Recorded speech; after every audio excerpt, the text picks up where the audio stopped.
Hey guys, welcome back to today's video. Today is Saturday, June 20th, 2020, and today I'm going to be taking a look at the 2020 electoral map based off of Donald Trump's approval ratings nationwide.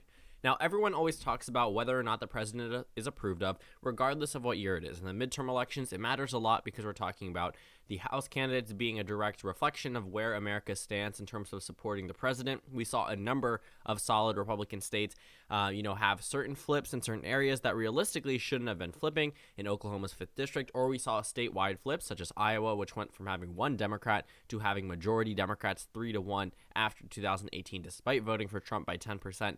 So when we take a look at Donald Trump's approval rating, it is important to note that his approval rating in each individual state will definitely impact his reelection chances. Nobody is going to reelect an unpopular president in today's day and age. And yes, Donald Trump is relatively disapproved of, but considering that he never really was approved of, you can't necessarily say that at every point during his presidency he was going to lose his reelection bid.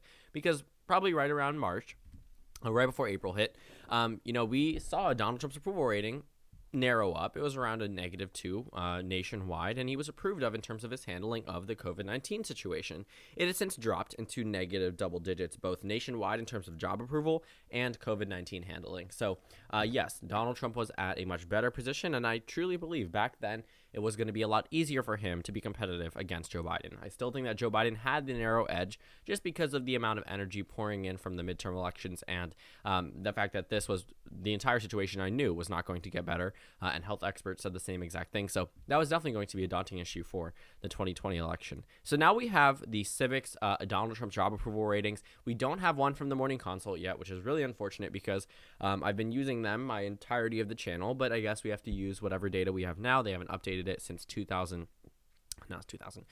February 2020.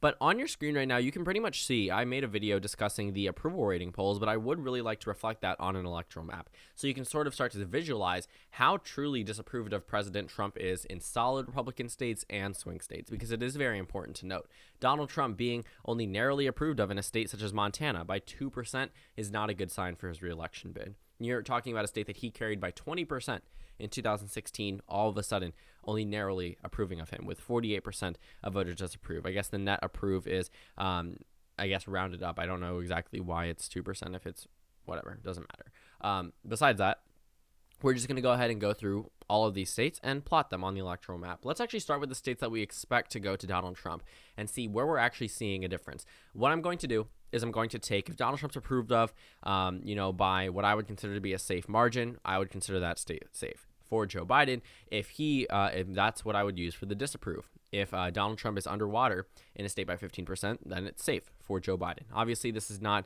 going to probably happen. Realistically, that's not how the elections work. But I do think that it is important to just visualize and just take a look at what this looks like on an electoral map. Because sure, you can sort of get an understanding, but you will see that if this does pan out, it'll be the biggest Democratic Party victory since Lyndon B. Johnson in the 1960s. Okay, half a century and more has passed, and this will be the biggest Democratic victory nationwide if this map does hold up on Election Day, which is why I don't think it will, because that's not how American politics work. We don't see, in today's day and age, we don't see landslides. Okay, the most we see is 370 electoral votes. We never will really see a Ronald Reagan type scenario in the future, just because candidates so weak wouldn't make it past the primary. But, when you take a look at this map, you're going to start to see things pan out really badly for President Trump. So we'll start off again with states such as Idaho and Wyoming and South Dakota and North Dakota. These are all states that have a very large support of President Trump, which means that they will probably go to him by a pretty substantial margin in his reelection bid. Nebraska is only 14%. So this is a state that voted for him overwhelmingly in 2016. That could be just oversampling the 2nd district. You never really know. But that would be Nebraska being a likely state. And I think that's very surprising, to say the least, considering that Nebraska was a very solid Republican state. I think Kansas is going to throw us all for a loop. 6% for Donald Trump, which still makes it likely, but barely. Montana is actually a lean state in this scenario. And again, that is a solid Republican state. I always characterize as solid, sometimes likely, when the Republicans are at a very low point nationwide. But overall, that one really should be going to President Trump. Utah actually makes sense. I really think the firm opposition to him in 2016 was a combination of Evan McClellan running and the fact that Donald Trump didn't necessarily embody the same type of values that Mitt Romney or John McCain did. when you take a look at a lot of the states that went to Mitt Romney by a very solid margin, yes, there's a combination of an increase of minority turnout in some of the areas, for example, Arizona and Georgia, and an increase of suburban Republican voters flipping to the Democratic Party. Whether that's party registration or just voting for them because they don't necessarily like Donald Trump, we saw that it was very prevalent in states such as Arizona and Georgia. And we also saw it reflect in Utah, which is why so many voters flocked to Evan McClellan instead of Donald Trump. Because yes, they may be Republicans, and yes, they may never vote for a Democrat, but they may not support President Trump and may end up voting for a third-party candidate. So let's keep continuing down this list. Oklahoma, plus 18. Arkansas, 25. Louisiana is plus 7, so I actually have to have a different characterization. So Missouri and Louisiana are likely, but Oklahoma and Arkansas are safe. So I think that is also important to know. I don't trust that Louisiana number, but again, it's not really going to matter. Trump's going to win it regardless. Tennessee is plus 12. Mississippi is plus 9. Alabama is plus 12. I think that there could be some skewing in these states specifically. Again, they don't really matter. The only states that truly matter are swing states, and those are the states that definitely would get a lot more attention. And most of the time, they have more electoral votes than the 6 in Mississippi compared to like 38 in Texas. So keep that in mind. When you look at Kentucky, it's obviously going to be safe. West Virginia as well. Indiana is only plus 7. And I actually think that Indiana very well, I wouldn't say competitive, but I very well could narrow down from 2016. A lot of things I've seen in my comment section discuss Mike Pence's impact on the ticket, and I don't think that he helped Donald Trump's chances in Indiana. Before, I did, but as I've recently looked further into the race, number one, I knew for a fact back in 2016, I remember, on the FiveThirtyEight website, Indiana was blue on the governor's map, and I was wondering, that's weird. It's Indiana. Sure, voted for Obama in 2008. So I was really surprised seeing Indiana blue, but it had to do with the fact that Mike Pence was a very unpopular governor. That's the reason why his Ted Cruz endorsement didn't do anything. Keep in mind, Mike Pence did vote for Ted Cruz in the Republican primary, and Donald Trump trounced Ted Cruz in the state of Indiana. So again, not much weight from an unpopular governor. So besides that point, let's go ahead and see if there's any other solid Republican states I would consider. South Carolina plus 2%. So that one is going to be considered lean. So Donald Trump still carries around 123 electoral votes. You're noticing that I did not characterize Alaska, and that's because they currently disapprove of him by 2%. And I actually think that could be a very realistic number. While I don't think that the presidential election will be narrow in Alaska, we are seeing a narrowed Senate and House election, which will be, very negative for the Republican Party, because if they're going to have to send funds to an Alaska Senate race, which was characterized as safe red a year ago, that has since narrowed down along with the House race, that's going to be money that they could have spent in states such as Montana, where they're facing a popular governor, an incumbent Republican who does have the narrow edge based off incumbency, but facing someone the voters know very well, or another Senate race, and 2 of them in Georgia or Arizona. Doing damage control is going to be very difficult for the Republican Party when they are starting to lose a grip on a number of key states. I'm actually going to be probably releasing a video about the Alaska Senate race tonight, just because I want to take a break from, Donald Trump, Joe Biden scenarios. So that'll also be something that I'll probably release tonight. And then I'm probably going to come out with a more overreaching video tomorrow. Not overreaching, but I guess overarching demographic shifts. That's going to be something tomorrow. I just looked at the list that I have for videos. But besides that, let's continue. So taking a look at the remainder of the states, they're all orange. That means that Donald Trump is negatively approved of in these states.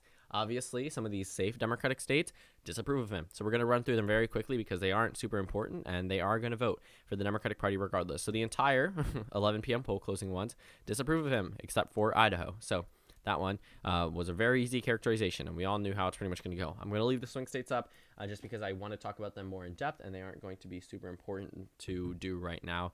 Illinois, obviously disapproved of. Minnesota, safe. New York, Vermont, New Hampshire, Massachusetts, Rhode Island, Connecticut, New Jersey, Delaware, Maryland. Geez, this is very bad for President Trump.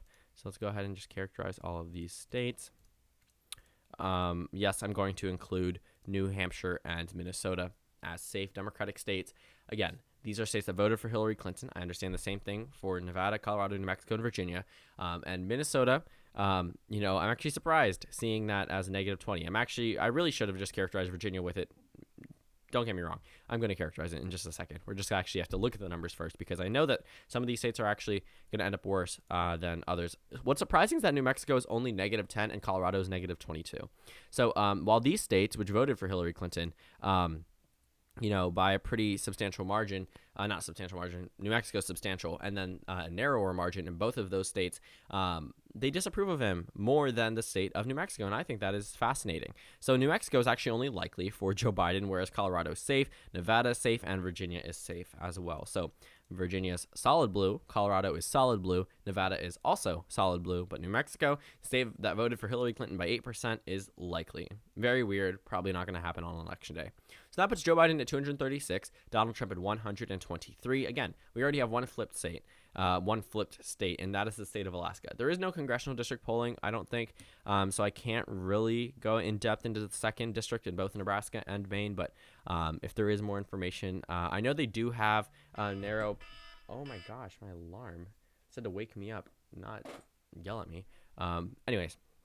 Besides that, let's go ahead and just take a look at the remainder of the swing states. So as you can see, we have the remainder of the 179 electoral votes that I typically consider swing states in all of my election videos.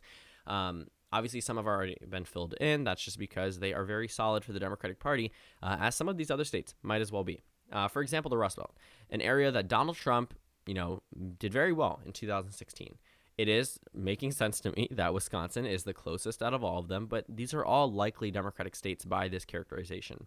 -7 in Wisconsin is not a good look when you won by 22,000 votes. -12 in Michigan, again, not good if you won by a mere 11,000 votes. Won by 44,000 votes in Pennsylvania, -11. So when you look at those states, they are likely for the Democratic Party in this scenario, which means that it makes it very difficult for Donald Trump to even win over those voters that he did carry back in 2016, the ones that voted for him after voting for Democrats for decades, that went to Donald Trump for the first time and now disapprove of him because his approval rating certainly has dropped from his inauguration. I guess January 2017 was his peak in terms of approval, which really is a bad sign considering that he hasn't even really caught back up to that point at any given time period during his presidency. As we take a look at states such as Ohio and Iowa, these are two states that, Ohio is a lean state because it's -5, but Iowa is actually likely because it's -6. And I think that it is really interesting considering that both of these states did go to Donald Trump by a very substantial margin in 2016. So while those states are going to Donald Trump, these are pretty much going to be the biggest states to talk about. North Carolina, Florida, and Georgia. Considering that Joe Biden is choosing a woman of color most likely as his vice presidential choice, they're 100% going to be targeting areas with a very large African-American population, specifically North Carolina and Georgia, and also, again, minority turnout increased anywhere benefits the Democratic Party, regardless of what state it's in. And I think that the Southern, I wouldn't necessarily call it the Southern strategy just because of the negative connotation behind it, but that's essentially what is going to be focused on here. Because the Biden campaign, I think, is very comfortable with where they are in the Rust Belt. They're not going to neglect it the same way Hillary Clinton did, but I will say that they are much more solid in terms of their base in those states. So I do think that Joe Biden has the Rust Belt pretty much locked down. I think that having someone like Amy Klobuchar or another type of Tammy Baldwin, even Tammy Duckworth, I think would just be doubling down on the, three pivotal states that could very well put Joe Biden over the top, but it wouldn't be enough to get a mandate and wouldn't be enough to energize the Democratic base, similar to what we saw with the Obama coalition. So North Carolina is -9,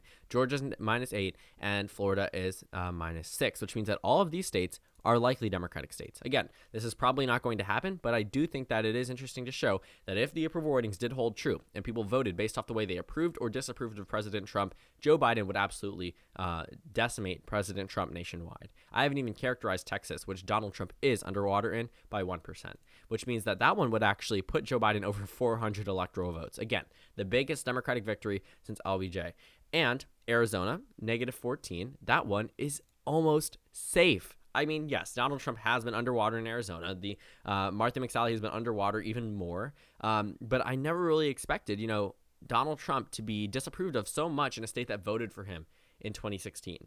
Okay, I saw it possibly in Iowa and Ohio because these are swing voters, but Arizona was previously a reliably Republican state, as was Texas, but Arizona now very close to actually reaching Colorado and Virginia and Nevada levels in terms of disapproving of President Trump. So I will say that taking a look at this overall electoral map, Joe Biden finishes with 415 electoral votes to Donald Trump's 123. He has flipped, based off this map, the states of Arizona, Texas, Georgia, North Carolina, Florida, Ohio, Iowa, Wisconsin, Michigan, Pennsylvania, and Alaska, somehow. But I think it is important to show that the grip on Donald Trump's base is weakening. And nationwide, he is not at a good standpoint. These overall numbers will be very bad for him on election day. If he is disapproved of as much as he is right now, he will likely not win re-election. You cannot come back from being underwater in the majority of states and win the election. I understand Obama had a very shaky approval rating entering into 2012, but Donald Trump is not like President Obama. Donald Trump never had a positive approval rating during his entire presidency, post January 2017. His entire presidency has never been positive. There were definitely times during the Obama administration where Obama was approved of. He left office with a 55% approval rating. We likely won't see that for Donald Trump if he loses on election day.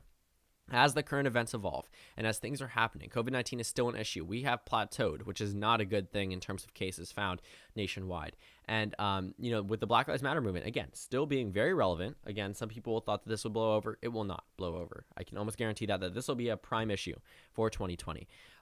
Donald Trump is going to need to completely change the trajectory of this race in order for him to win or be even competitive at this point, taking a look at these numbers. So thank you guys so much for watching this video. Make sure to comment down suggestions below. Subscribe if you haven't already. There should be 2 things on your screen right there. A next video, which is a video tailored to your interests, and then a playlist that you can go ahead and see the election nights. I'm pretty sure I'll put that one there. And again, you could subscribe on the left. Please consider joining as a member on my channel. And again, thank you all for watching this video, and I will see you all later today.